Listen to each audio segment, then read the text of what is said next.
Hey everybody, this is Francesco Abruzzino with the Uncensored Report. And this one reports about homelessness during the weekends, during the holidays when everybody's visiting their family and what's it like for these individuals. And I was driving by Publix the other day when I went to get my groceries and I saw the usual three homeless guys there. Well, actually only two of them because, well, there's actually four to be honest.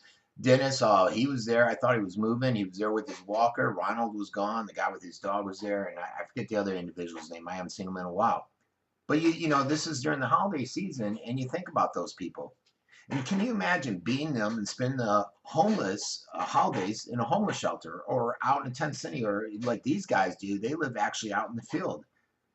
You know, some of them are surrounded by drug addicts and prostitutes. These ones aren't, I know. They're alcoholics maybe, but not that. They're in their sleeping bags. They're out there in the cold. We did buy them a tent, still looking for a cot. But this is happening to Americans throughout the country. It's not just the drug addicts, the drunks. It's more the real people, real Americans. And, you know, most of the time you sit out there, you think of these homeless people as, you know, the grizzled, you know, unshaven guy asking for spare change out on the corner. But the truth is that the vast number of these are women, children, families, like you're seeing up on the screen. And they don't have anywhere to live. It's too expensive. They can't afford it with their minimum wage. They want to work. They want to provide. They just can't. The opportunities aren't there. Well, the opportunities are there. They just don't know how to take advantage of them, let's say. Last year, we had a grand total of 1.6 million children that stayed either homeless in a shelter or some other form of emergency housing that's available to them. But you never hear about this stuff in the mainstream media, do you? You don't hear about it. The number of homeless children in the United States has risen by 60% since the end of the last recession. And that's terrible. For the moment, the wealthy are getting wealthier. Meanwhile, things just seem to continue to get worse and harder for those who are barely surviving in this economy, which everyone tells us is doing great, but they're not feeling it. If you go by Walmart parking lots, if you go by camping grounds, people are living out there in their cars, in their campers, in their trucks. The former middle class no longer living in houses, but they're living in their vehicles. They'll never complain.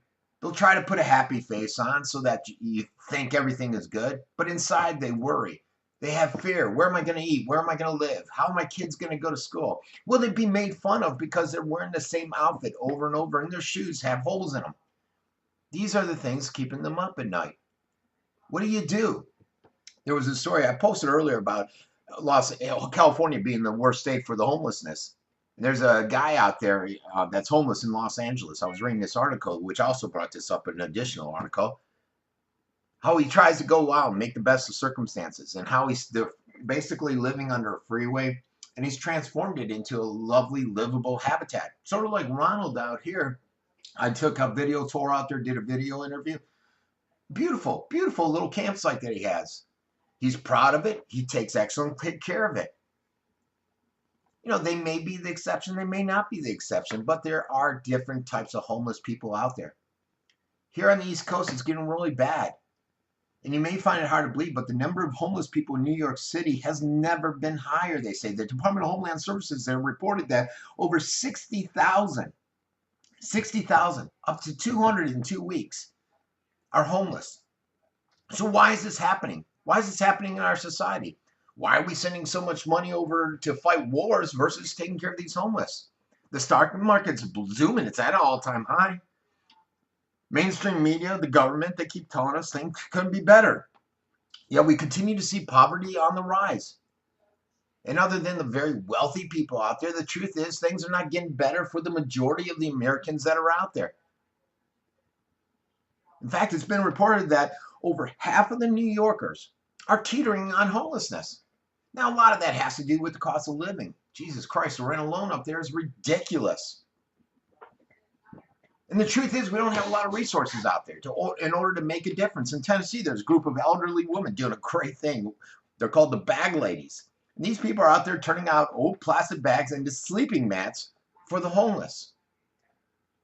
you do have small efforts. You know, like I said, I went out, I tried to do an interview with Ronald and brought attention to it, did bring a lot of attention. People helped them out a lot. I got them a brand new tent, still trying to find the cot. We get them food. We try to help them out whenever we can. But one of the guys is really sick, needs bad medical attention. He can't get it. He's had heart attacks. He keeps having seizures and falling over. But you'd be amazed, folks, at what a single act of kindness will do and how it makes a difference, a world of difference. So when you're sitting in your house in the months ahead, when the temperatures are getting really cold out, the economic conditions are getting even tougher, you continue to see people you know, friends you know, people you've associated with that are now living in poverty. What I would encourage you to do is think about what you can do to make a difference to those people that are hurting every year. Try to do what my wife is excellent at it. Try to do what I did when I went out and I just videotaped to try to bring attention to it. Little things like that will go a long way in helping these individuals. So think of them this holiday season. This has been Frankie Abruzzino with the Uncensored